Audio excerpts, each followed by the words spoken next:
Hi, I'm Vytas Sunspiral. I am a senior robotics researcher in the Intelligent Robotics Group at NASA Ames Research Center.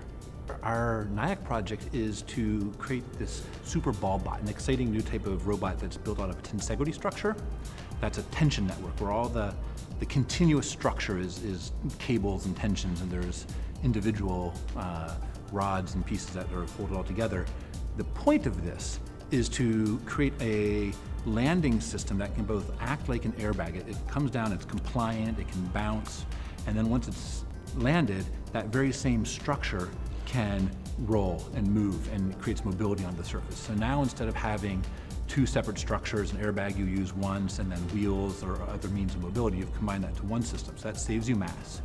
Another advantage is that tensegrity structures are packable.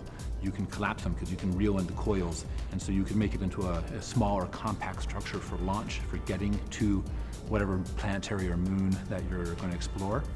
So we've got two different approaches right now. Both we are developing simulations in a physics-based simulator to really explore both the function of it and the control of it, because that's really the interesting part, is how do you control this sort of elastic, non-traditional structure. And then, yeah, we are starting to build some prototypes. So we have two different efforts actually going on, different prototypes that are going to get built. We have traditionally built robots in this very rigidly connected manner, where you have elements that are hinged together with motors. But that's not how we work. There's no pin that holds our bones together. There's no rigid hinge there. In fact, there's a lot of fluidity and a lot of freedom of motion between the bones, and that's well described as a tensegrity structure.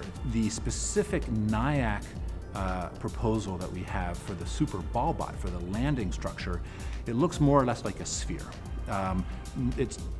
Insofar as that's the outside shape of it, but it's composed of, at the simplest version of it, 6 rods that are all two and two. Each set of 2 is parallel to each other, but then they're all 90 degrees off, and then that's sort of in a network of cables that holds it all together.